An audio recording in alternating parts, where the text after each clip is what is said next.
I'm doing this video and I'm going to do it as quickly as I can, because apparently if it's long, for some people they seem to, from the comments on my other videos, not be able to sit through that.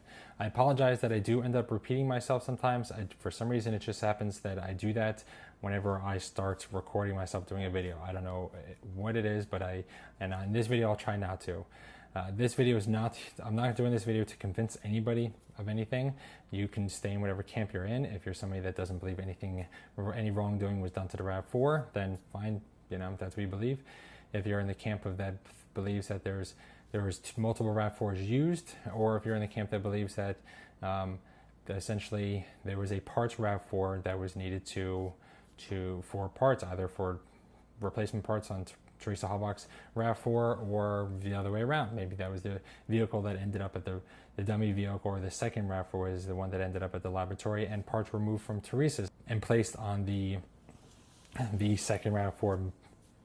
Maybe it was a case of the real killer, not Steven Avery, had left too much evidence in her RAV4, and to frame him, they knew they couldn't possibly use that RAV4, so they got a dummy RAV4 to match Teresa Halbach's as close as possible, and then they just removed parts from one to the other that they needed, that Teresa's RAV4 had, and the other one didn't. Maybe that's why that in the testimony that they noticed that the VIN plates looked tampered with. When I ask myself those questions is, while they would need to essentially have a place with tools and resources to be able to do any work they would need to do on a vehicle like a RAV4, or locate a second RAV4. And I ask you, what kind of place would they need to have that would have the tools and resources to be able to do that, to be able to locate a RAV4, to be able to locate maybe just parts for RAV4, to be able to do the work that would be needed?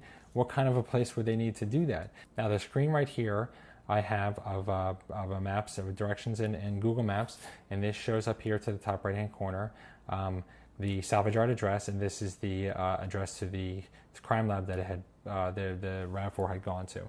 And this shows 3 possible routes that it could have taken from the Avery salvage yard to the crime lab. I'm going to focus on this one right here. If you look at this other, where I just narrowed down, this other picture where I just narrowed down the route to just this one, you'll notice that there's this one address right here that's along the route from the salvage yard to the crime lab that I had gone to. This 1486 North Avenue. Now, if you think back to the question I just asked a moment ago, what kind of place would they possibly need that would have the resources and tools to be able to either locate a RAV4 and even do any kind of work to it, like remove VINs or anything like that, some actual specific work where they would need tools, maybe even a little manpower? I would say another salvage yard.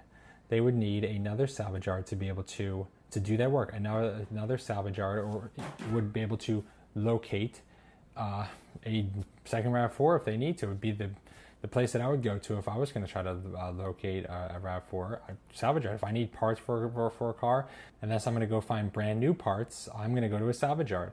And if you see along the way, this is a closer view, Avery Road going to the crime lab.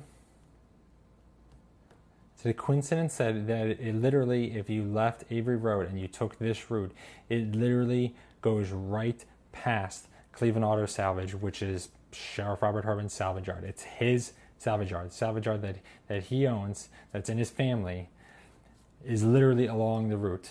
So another way to put that is they could have left the salvage yard, the RAV4 could have left the salvage yard, Avery salvage yard, on its way to the crime lab, and they literally had the easiest direct access to another salvage yard that could have located another RAV4, that could have easily had the parts and the tools and the manpower to be able to do whatever quick work they would have needed to do to either one of the RAV4s. For whatever reason they would have wanted, they would have had the specific tools. If they were going to change the tires out, they would have had the lift. They could have easily changed the tires out in minutes. If they needed to change the rims and put new tires on the rims, they would have had the tire machines to be able to do that within minutes. If they wanted to go as far as removing the windshield to change the VIN plate with multiple people, and a drill, some simple tools like a drill, they could have easily removed the windshield, sealed in. They could have pulled it out with 2 men. They could have drilled out the rivets that hold in VIN plates and put in brand new, some new pop rivets to put in a new one in. I don't necessarily think that's what happened, because it says in the testimony that the VIN plate of the RAV4 looks like it was tampered with. It doesn't say that it looks like it was new. If it was, then there would be brand new rivets used. So I'm just going to leave it at that. I'd say it's pretty compelling to know that they could have left the salvage yard and gone and would have literally, if they took this road, driven right past another salvage yard that was owned by a Manitowoc County sheriff.